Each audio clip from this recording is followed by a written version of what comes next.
There is a particular kind of silence that belongs to people who carry something fragile. You have felt it, perhaps, without knowing its name. The held breath of a person crossing a room with a full cup, or the way a glassblower slows when the molten shape begins to cool and stiffen into something permanent. It is not the silence of emptiness.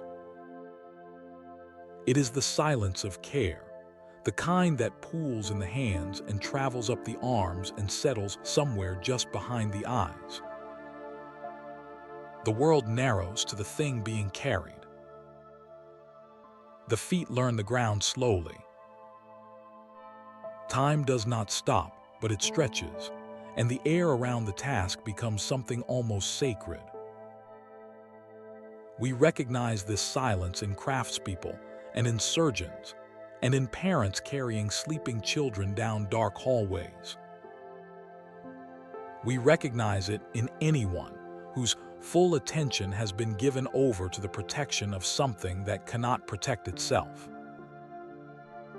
Tonight, we are going to find that silence in one of the most unlikely places imaginable, the scorched summer plains of northern India, somewhere between the 16th and 18th centuries, during the long and magnificent reach of the Mughal Empire. We are going to travel a road that no longer exists in the form it once did, a road made of river bends and mountain passes and dark underground rooms where the cold was kept alive like a living thing. We are going to sit beside the men who carried ice through the desert heat, who woke before dawn in the high Himalayas with iron tools in their hands, and whose quiet, methodical work made possible one of the most refined luxuries of the ancient world: a cup of cold water on a day when the air itself felt like the inside of a clay oven, a bowl of frozen sweetened cream carried in a cone of metal from the cool underground dark to the hot brilliance of a royal afternoon. Let the night settle around you. Let your body grow heavy. There is nothing urgent here, only the long, slow story of cold finding its way to warmth, carried by careful hands across impossible distances. Close your eyes and imagine the Himalayan foothills in the depth of winter. Not the dramatic peaks, not the places where the mountain tries to pierce the sky and the wind makes a sound like the tearing of cloth, but the lower slopes, the quieter shoulders of the range, where pine forests grow in dense, resinous silence and the snow accumulates in the hollows and the shaded north-facing valleys with a patience that is almost geological. These are the outer hills, what the old geographers called the Shivalik range, the lowest wrinkle of the great Himalayan system, close enough to the plains that the flat heat of summer can be felt as a presence even in winter, but high enough that snow settles and stays, month after month, in the shadowed places where the sun does not reach until well past midday. The men who came here in the cold months were workers from hill communities in what is now Himachal Pradesh, from the valleys around Nahan, in the hills above the plains near Delhi, and from the region of Panhan in the foothills above Lahore. They came with simple tools, iron picks and broad flat shovels, wooden sledges, and a great quantity of rope. They came also with knowledge, which is both simpler and more valuable than tools. They knew the terrain the way only people who have worked it for generations can know it, which slopes held the deepest snow, which frozen pools had a layer of ice thick enough to cut cleanly without the block fracturing into useless shards, which paths down the mountain were wide enough for a loaded mule, even in February when the snow on the upper trails could be knee-deep, and the lower paths turned to mud by the warmth below. This knowledge was practical and old, and passed from father to son the way a language is passed, not as instruction but as immersion. In the high mountain gullies, far above the Gangetic Plain, compacted snow formed into dense slabs through the long winter months. Workers cut these slabs into blocks, heavy, dense, almost blue-white in the pale winter light, and loaded them onto wooden sledges or onto the backs of horses and mules. The cutting was done with iron picks, and a good worker could read a snow slab the way a woodcutter reads a log, sensing where the grain ran, where the block would split cleanly, and where it would crumble, how thick to cut each piece for maximum durability during the journey ahead.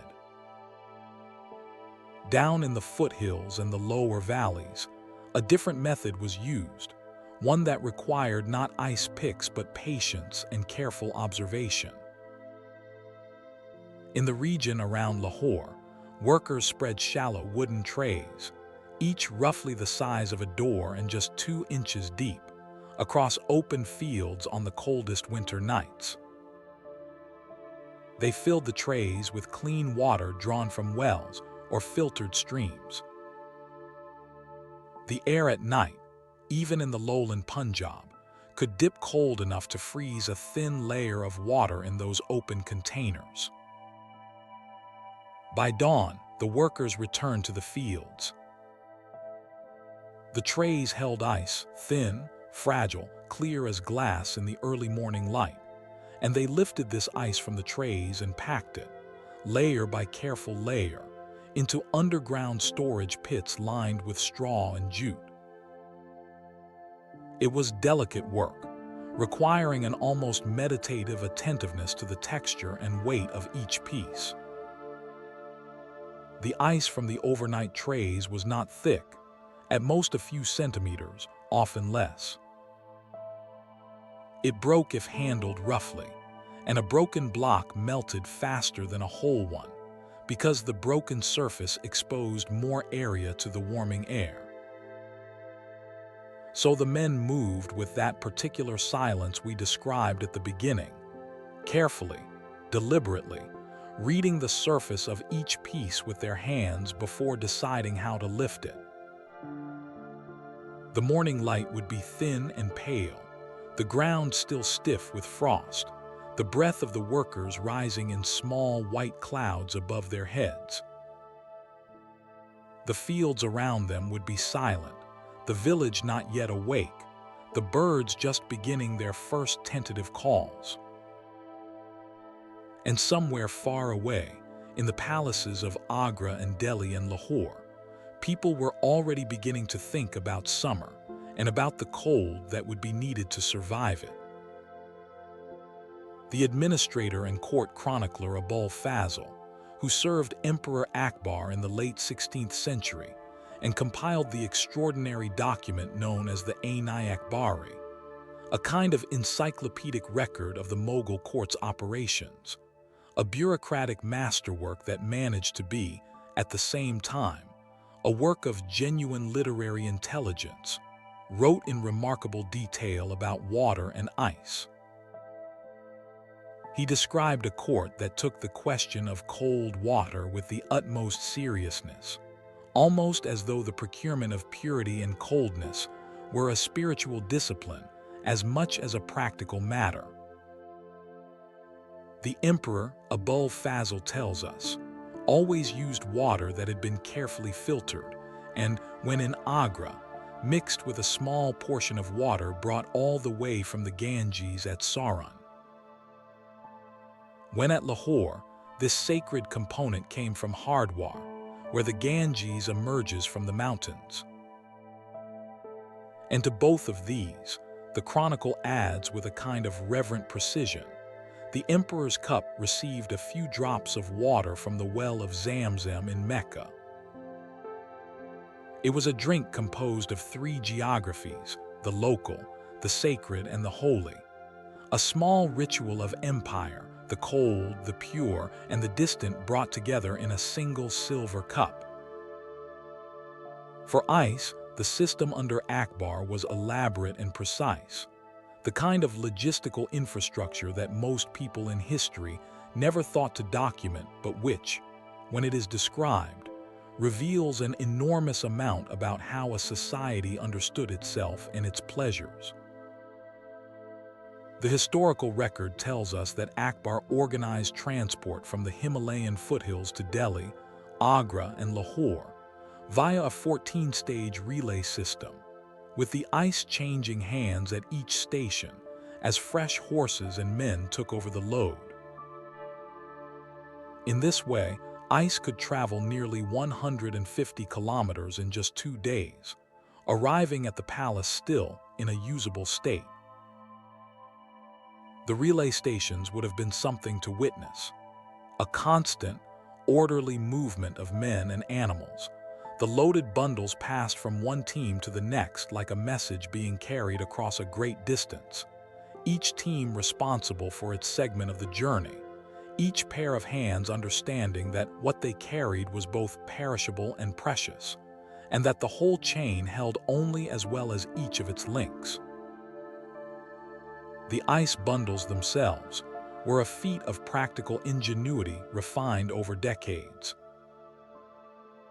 In Lahore, the accounts describe ice packed into units of 6 to 12 seers, roughly 4 to 8 kilograms, each bundle wrapped first in clean cotton muslin, then covered twice over with jute cloth, and then placed inside a wooden box. Wood shavings were packed into any remaining gaps. At the bottom of the box was a small vent to allow meltwater to drain away, because standing water at the base of a block of ice accelerates melting, the latent heat from the liquid warming the solid above it, the meltwater becoming an agent of its own dissolution. At the top, another vent allowed accumulated heat to escape. The design was not the product of any formal engineering education. It was the product of observation, of years of watching what happened to ice under different conditions, of many mornings spent noting how much was lost to the journey and thinking carefully about what might be done to lose less. The boxes were loaded onto flat-bottomed boats on the river Ravi, which carried them the roughly 140 kilometers from Panhin to the Kisri Gate of Lahore, where the river once ran close enough to the city walls that boats could unload directly at the gate. 4 men crewed each boat. 1 boat arrived in the city every day. The water tasters and water managers who accompanied Akbar on his movements were specialists in a field that had no formal name. They were simply the people whose sensitivity to water quality, temperature, and purity was reliable enough that the emperor's household trusted them entirely. Saltpeter potassium nitrate was essential throughout this system, appearing both as a filtration agent and as a cooling medium. Dissolved in water, saltpeter absorbs heat from its surroundings, pulling warmth out of whatever is in contact with the solution. The aabdars, the servants specifically tasked with chilling water for the royal household, used saltpeter baths to cool water when ice was unavailable or insufficient. The word aabdar comes from the Persian ab, meaning water, and their title told you their substance. They were keepers of water, specialists in its temperature and quality, people whose whole skill was directed toward making the simplest and most necessary thing on earth into something excellent. It was chemistry in service of comfort, empirical and effective, arrived at through long practice rather than formal theory. Inside the walled city of Lahore, the historian Abul Fazl records that there were more than 21 ice shops serving the general population, a number that speaks to how wide the reach of this trade had become by the end of the 16th century. These shops would have been recognizable to anyone who has visited an old market anywhere in the world. Large sacks of jute or straw covering the ice to slow its melting, an iron pick for cutting portions to order, a scale for weighing. A small crowd of customers in the early morning before the day's heat made the wait uncomfortable. The ice was sold by the seer, and the buyers were mostly wealthy merchants and nobles who could afford the luxury. Ordinary residents of the city had no access to ice as a regular purchase, but they had their wells, their clay water pots, their matkas and sarahis, the fired earthenware vessels that cooled water by the slow miracle of evaporation. Moisture seeped through the porous clay walls of these pots, evaporated at the outer surface, and drew heat with it, leaving the water inside a few precious degrees cooler than the surrounding air. It was not the cold of the mountains, but it was something, a gentleness, a small respite that the clay held in its nature and gave freely to anyone who filled it. The concept of the baraf khana, the ice house, the underground room for the storage and management of cold, came to the Mughal Empire from Persia, carried by the cultural inheritance of a dynasty that had deep roots in Central Asian and Iranian court traditions. In Persia, the equivalent structure was the yakshil, a word meaning ice pit, referring to tall conical or dome structures that could rise 15 or even 20 meters above ground, built adjacent to or above underground storage chambers. The dome was constructed from a special mortar, a mixture of sand, clay, egg whites, goat hair, lime, and ash, that was nearly impermeable to water and highly resistant to heat transfer. It cast a permanent shadow onto the storage chamber below, and its enormous thermal mass kept the interior cold through even the longest summer days. The underground chamber itself was dug deep into the earth, where temperatures remained stable year-round, and ice packed into it in winter could survive, wrapped in straw and insulating materials, well into the following summer. The Mughals adapted this inherited knowledge to Indian materials and conditions. The baraf khana in the Mughal city was typically an underground chamber with walls of insulating brick or stone, sometimes lined with wood, with a small and carefully managed entrance designed to minimize the exchange of air between the cold interior and the hot world outside.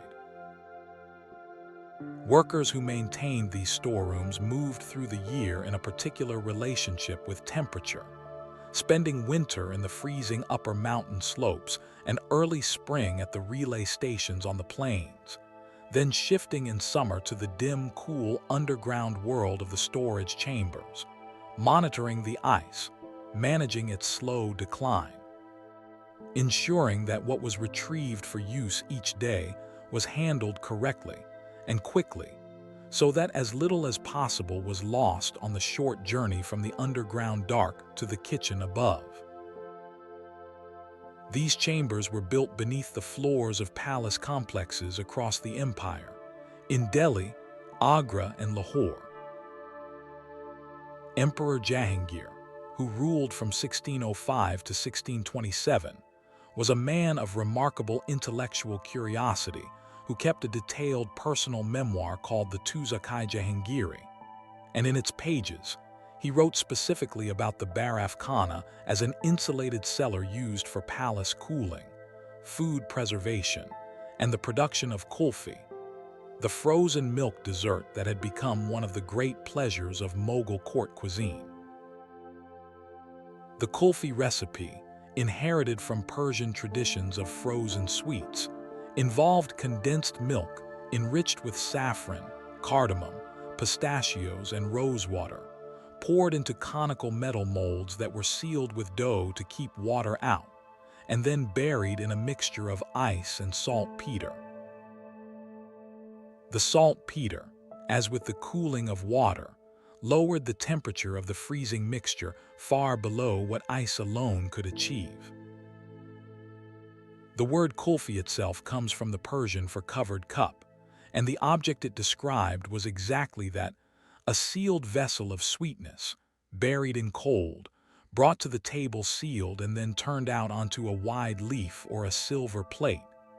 Dense, cold, fragrant with rose and pistachio, unlike any other frozen thing in the world.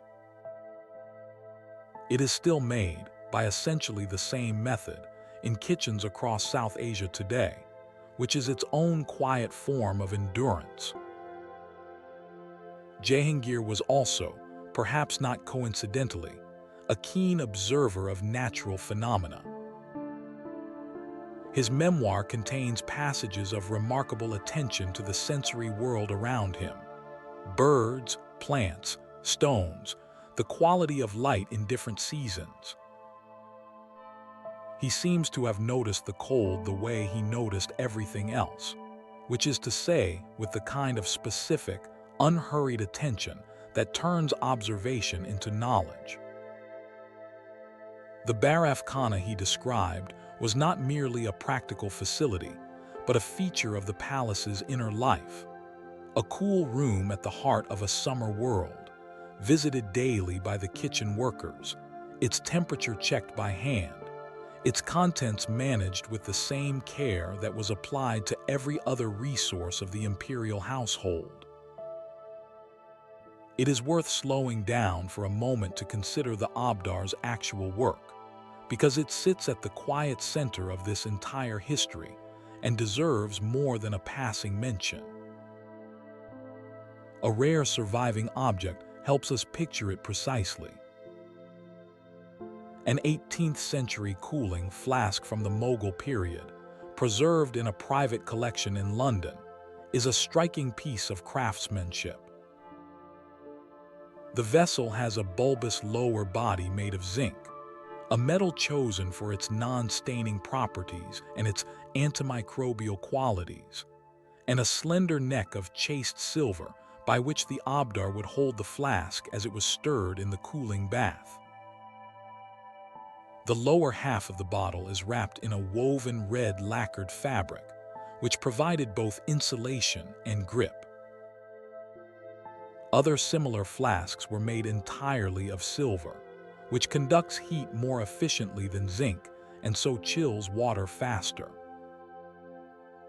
The design of these objects, their materials, their proportions, the placement of their handles, shows that the craftspeople who made them understood the physics of heat transfer, even without that vocabulary. They knew what worked, because they had made things that did not work first and learned from the difference. The aabdar's afternoon on a hot summer day in Agra or Delhi proceeded with the patience and attention of a craftsperson at a bench. The filtered water was poured into the flask. The flask was lowered into a wide basin containing a solution of water and saltpeter, already chilled with shaved ice brought from the underground baraf khana. The aabdar stirred the flask slowly in the bath, a circular, unhurried motion that ensured even cooling across all surfaces of the vessel, while reading temperature by feel, watching for the slight change in the weight and behavior of the chilled metal that indicated the water inside had reached the right temperature. No thermometer, no timer, only hands and attention and long practice. The sherbet and the cooled water that emerged from this process were not incidentally cold. They were cold by design, cold as an achievement, cold as a small proof of human ingenuity applied to the most basic human desire for comfort. The sherbets of the Mughal court drew on the vast agricultural reach of the empire to fill their recipes. Shah Jahan's court secretary Shandar Ban Brahman, writing around 1647 in a text called the Chahar Chaman, described the emperor's ability to requisition fresh cold fruits from great distances as one of the wonders of his court. Melons from Balkh and Kharis, grapes of the Habshi and Sahibi varieties, pears and apples from Samarkand, watermelons from Kashmir, oranges of every variety from across the empire, all of them nestled in straw or sawdust to arrive undamaged and still fragrant at the imperial kitchen. The feat of procuring these perishable luxuries across enormous distances was, the text suggests, comparable in its difficulty and impressiveness to the procurement of ice itself, both requiring the same quality of logistical imagination, the same understanding that the most refined pleasures require not just wealth, but sustained and thoughtful organization. The sherbet poured from these ingredients was not the sweet, syrupy drink the word might suggest today. It was closer to a sophisticated cold infusion, juice of fresh or dried fruit, rose extract or tamarind, dissolved in cold water and lightly sweetened, sometimes layered with the swelling seeds of sabja basil that expanded in the liquid like tiny blue-gray flowers.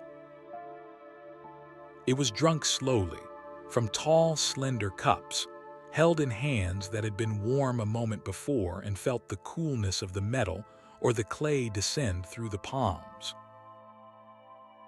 The drinking of it was considered one of the genuine pleasures of a long, hot afternoon, something to be noticed, something to be grateful for, something that marked the difference between suffering a climate and being cushioned against it by the combined effort of many hands working across many distances. High in the forested hills of what is now Himachal Pradesh, there was a small kingdom called Sirmaur, tucked into the Tapan Valley, a quiet, green place of orchards and terraced fields and cedar forests, important enough to appear in Mughal administrative records, but small enough to be easily overlooked in the broad sweep of imperial history. What made Sirmaur significant, at least in certain seasons, was its geography. Its mountain altitude gave it access to ice and snow that the plain could not produce, and its position in the hills above the Yamuna's tributaries made transport to the palace cities of the empire feasible. During the long reign of the Emperor Aurangzeb, who held power from 1658 to 1707, and was known for a personal austerity that contrasted sharply with the elaborate pleasures of earlier Mughal courts, the king of Sirmaur was a man named Raja Budh Prakash. He supplied ice to Aurangzeb's court as a component of the tribute relationship between his small kingdom and the empire, an arrangement that was formal and regularized. The ice treated not merely as a practical resource, but as a symbol of the Sirmaur kingdom's particular and irreplaceable usefulness to the court above it. Ice in this period was not simply a cooling agent. To serve chilled sherbet in June in Agra was to enact a kind of dominion over nature itself, to display imperial power through the command of elements. The cold was imperial. It said, "We can reach even into the mountains in summer and bring back winter." The cold was political. The cold was beautiful. The story told about Raja Budh Prakash and Aurangzeb is small but perfectly shaped. Seeing the value in his mountain resource and sensing the commercial potential of the ice trade, the Raja asked the emperor for permission to sell ice in Delhi, not just as tribute but as a product, available to any buyer who could afford it. The emperor refused. His reasoning, as the story preserves it, was direct. If the Raja were allowed to sell ice freely, he would become too wealthy, and the exclusivity that gave ice its meaning and its power would dissolve. The mountain cold was to remain a luxury of the court, not a commodity of the street. There is something quietly revealing in this exchange. The way that controlling access to something scarce is always also a form of controlling the people who desire it, and the way that scarcity is sometimes deliberately maintained because abundance would undermine the very quality that makes a thing precious. But Aurangzeb's refusal was also, in a quieter and less cynical reading, a recognition of genuine difficulty. The supply of ice to the Mughal court was not a simple matter of abundant mountain snow made available at will. It required the labor of mountain communities who knew the terrain and the seasons as only people long settled among them can know them. It required the coordination of transport across hundreds of kilometers of mountain paths, river crossings, and dusty plains. It required the expertise of the men who built and maintained the underground storerooms, the skill of the relay riders, and the patient daily work of the aabdars, who turned raw ice into the refined pleasures of the imperial table. The scarcity was not entirely artificial. It was the honest expression of how much human care was required to bridge the distance between a Himalayan winter and a summer afternoon in Delhi. The route from the Sirmur Hills to the Mughal plains followed river valleys and ancient trading paths through the outer Himalayas. The Tons River, a tributary of the Yamuna, ran through the valleys below the Sirmur highlands, and during winter and early spring it carried not only water but, in the form of large blocks of compacted snow cut from the upper slopes and floated downstream, something like cold itself, moving with the current, guided by men on the banks with long poles, stopped at certain points and lifted onto waiting animals for the overland portion of the journey. Large pieces of compacted and hardened snow were cut and floated in rivers flowing toward Delhi, stopped at or near the city and stored underground. The mathematics of the journey were understood and accepted. You packed more than you needed, because some would be lost to the warmth of the lower valleys and the hours of travel, and you had learned over time exactly how much more, exactly what surplus was needed to ensure an adequate delivery. It was a calculation made from experience, from many seasons of doing this work and watching the results, from a deep accumulated understanding of how cold behaves. The architecture of cooling in the Mughal Empire extended far beyond the underground baraf khana. Above ground, the palaces themselves were instruments of climate management, a fact that is easy to miss when admiring the decoration and the scale of these buildings, because we tend to see the beauty before we see the engineering, and the engineering in Mughal architecture was never separated from the beauty. It was part of it. It was, in fact, one of its sources. The thick sandstone walls of the great palace complexes absorbed heat slowly through the long daylight hours, releasing it only at night when the air was already cooling, which meant that interior spaces stayed dim and relatively temperate through the worst of the afternoon. Deep verandas cast permanent shade over the walls and floors behind them. The jalis screens, the intricate stone latticework that became one of the most recognizable features of Mughal architecture, allowed air to move through a space while blocking the direct force of the sun, creating a kind of filtered light that was both beautiful and functional. In some buildings, water from stepwells was channeled through the gap between double walls, so that the slow evaporation of moisture from the stone kept the surface cool in a way that was almost imperceptible from inside, but was real and measurable across the length of a hot afternoon.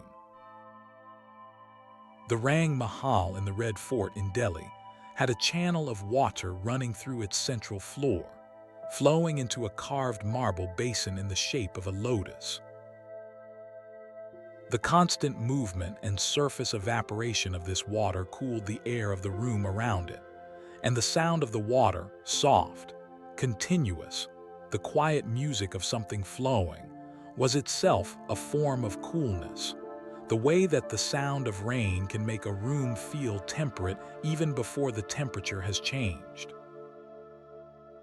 The stepwells, or bay alleys, that were a feature of many Mughal era buildings provided underground chambers of stable, cool air alongside their water storage function.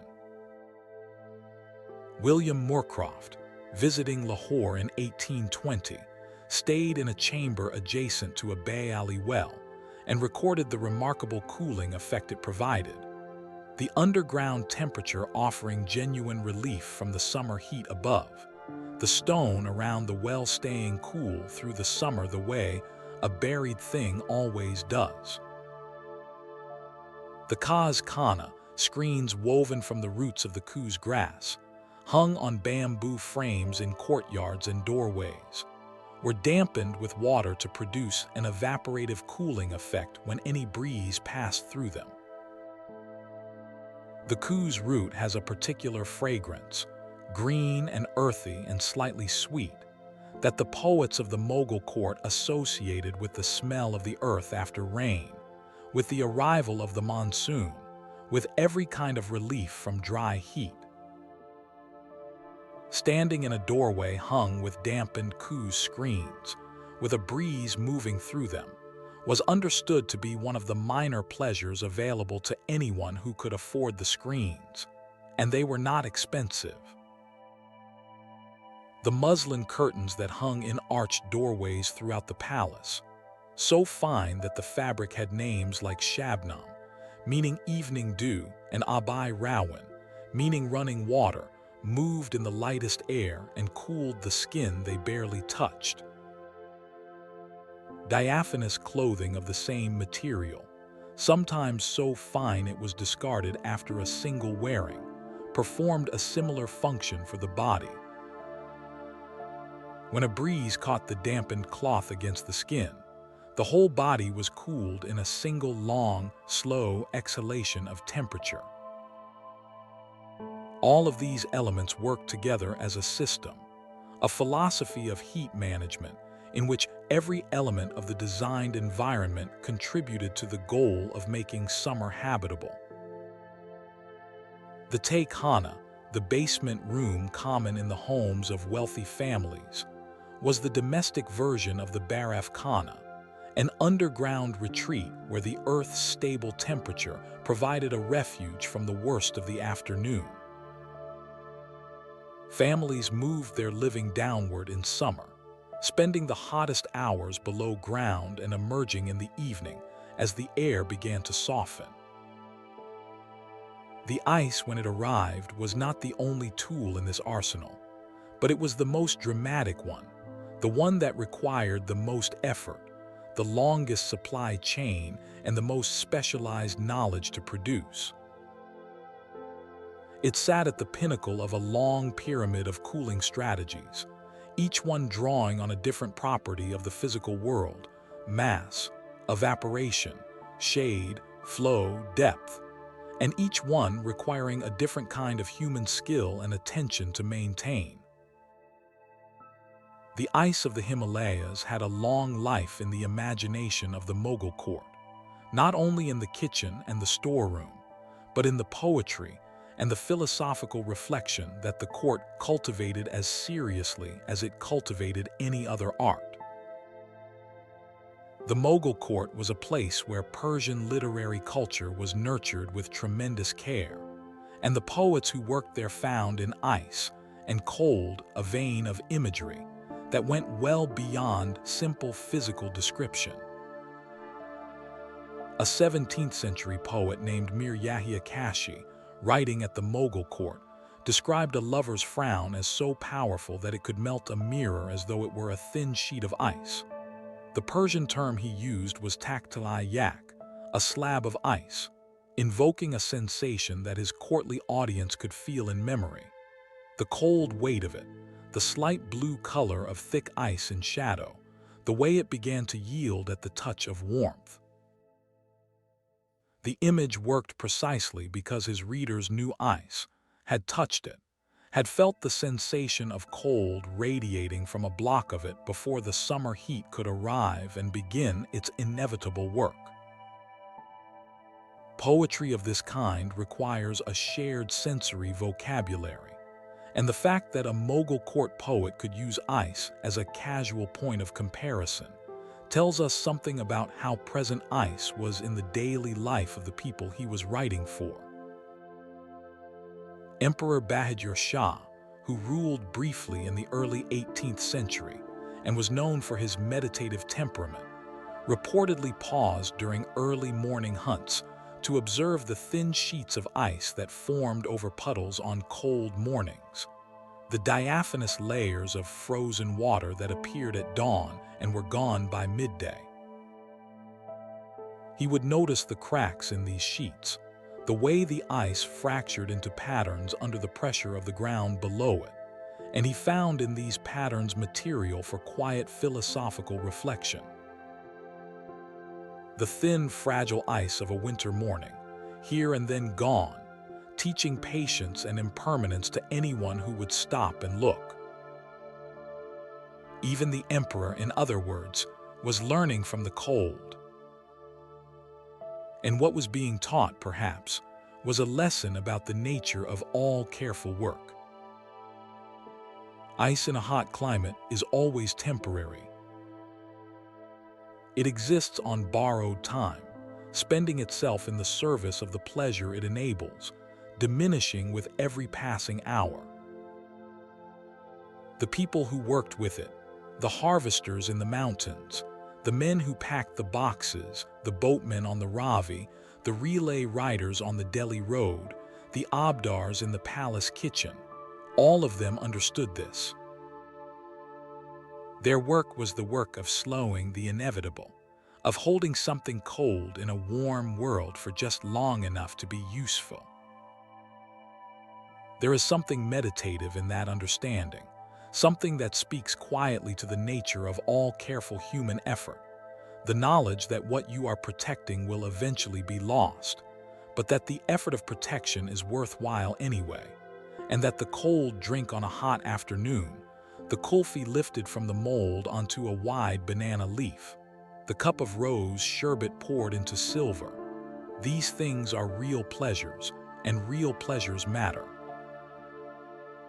By the time the Mughal Empire reached its long decline in the 18th century, the ice system had become so embedded in the life of the great cities that it operated almost independently of the court that had originally organized it. The ice pits of Lahore had expanded well beyond their original royal function. The historical record places 3 major ice storage sites across the city, beneath what is now the Central Model School on Lower Mall, near the old Sikh cantonment, and in open ground east of the Shalimar Gardens. These were not simply royal facilities anymore. They served a wider population of wealthy merchants, nobles, and senior officials, and the trade was regularized and competitive in its own way. Different suppliers from different hill communities, different boat captains on the river routes, different peddlers working the city's alleys with blocks of ice wrapped in jute. The men and women who bought ice in the market experienced something that their wealthier neighbors had long known, but that had been, until relatively recently, entirely inaccessible to anyone of ordinary means. The cold was not quite the same cold that arrived at the emperor's table. It had been handled more, had traveled through more hands, had perhaps spent a few more hours in transit, but it was cold, and on a June afternoon in Lahore when the air above the brick lanes was shimmering, and the sun was hard and flat and merciless, even imperfect cold was a kind of luxury, You could take a small piece of it home wrapped in cloth, drop it into a clay pot of water, and sit in the relative shade of your courtyard while the temperature of the water descended slowly toward something approaching comfort. The ice was gone in an hour, but the hour was better for it. And the mountains themselves kept working, season after season, with the indifference to politics and empire that mountains have always had. As the Mughal court declined, and the power of regional governors increased, and the British East India Company began extending its reach across the subcontinent, the Himalayan communities continued their seasonal rhythms. Each winter the same paths were walked, the same slopes assessed, the same trays laid out in the same cold fields.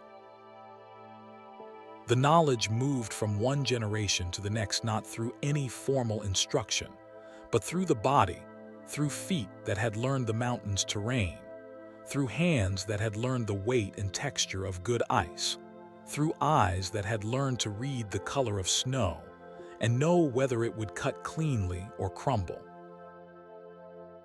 This knowledge was the foundation of everything that arrived at the palace: the sherbet, the kulfi, the cold cup of water, the marble room kept bearable by channels of flowing water. And yet it was the knowledge least likely to be written down, because it lived in the body rather than on paper, and the body keeps its knowledge quietly.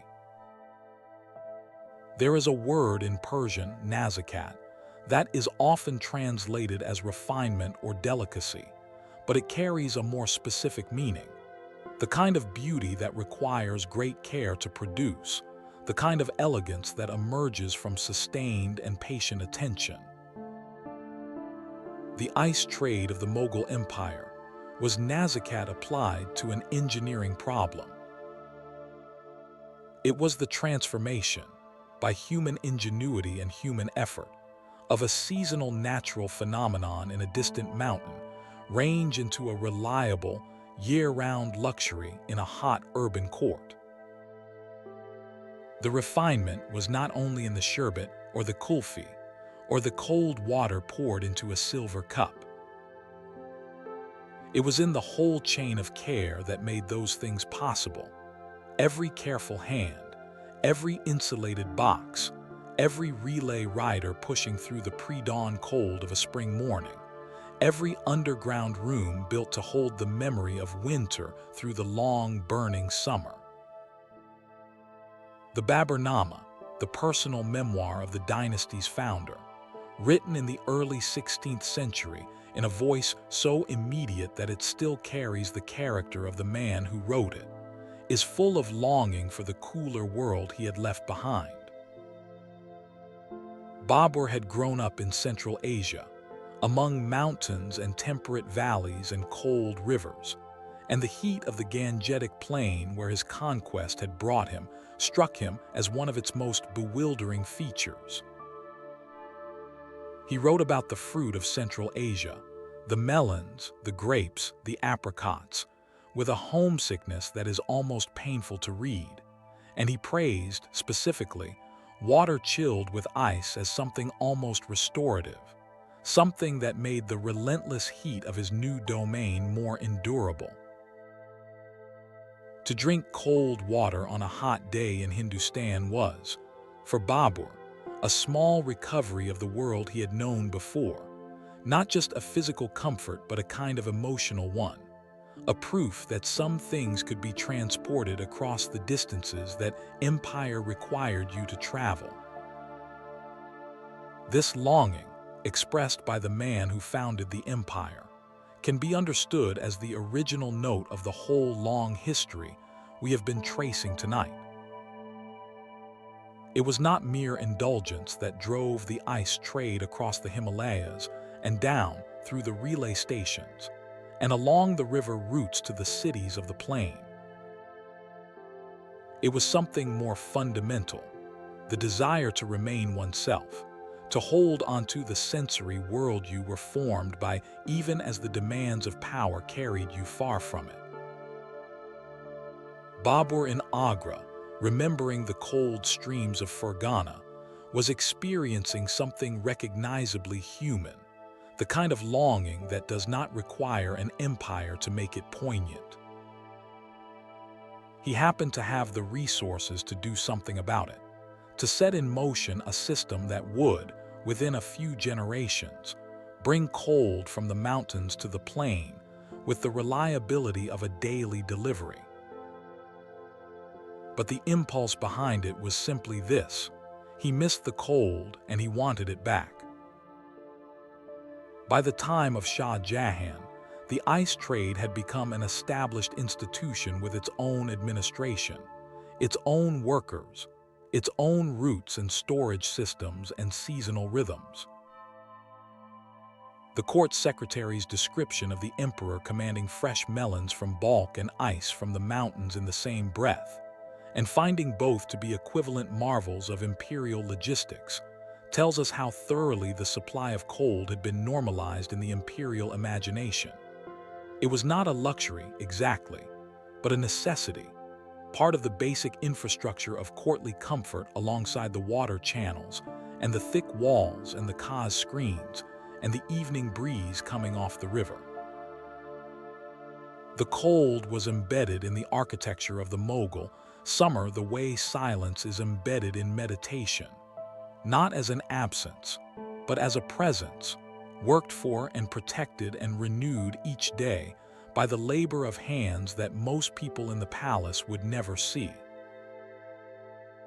The last of the great Mughal emperors, Bahadur Shah Zafar, lost his throne and his city in 1857, and with him went the last of the formal court apparatus that had sustained the baraf khana as an institution of the palace. But for a while, for a few years, perhaps a decade, the underground rooms continued operating on the momentum of their own function. The city needed ice. The trade had routes and workers and buyers. It continued because the need for cold does not stop when political systems change.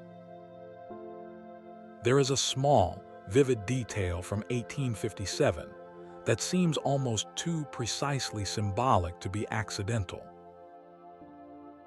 The court poet Zahir Dehlevi, fleeing the violence of that year, found shelter in a baraf khana, an ice storehouse that was still operating, still cold, still holding in its underground dark the fruits of the mountain trade.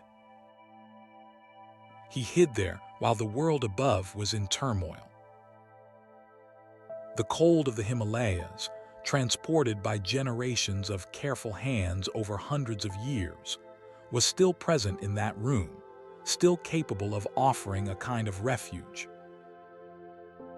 History at its most ordinary is full of moments like this: the large event and the small shelter, the empire ending and the ice house still doing its job. After 1857, the trade transformed rather than disappeared. The British East India Company had already been importing ice from New England since 1833. Enormous blocks cut from the frozen lakes of Massachusetts in the depth of the American winter, packed in insulated ships and carried 16,000 miles across the Atlantic and around the Cape of Good Hope to the harbors of Calcutta, Bombay, and Madras. The American ice was astonishing to those who first encountered it, a trade route that made the Himalayan relay system look modest in its ambition, and it gradually displaced the older Himalayan supply in the colonial cities.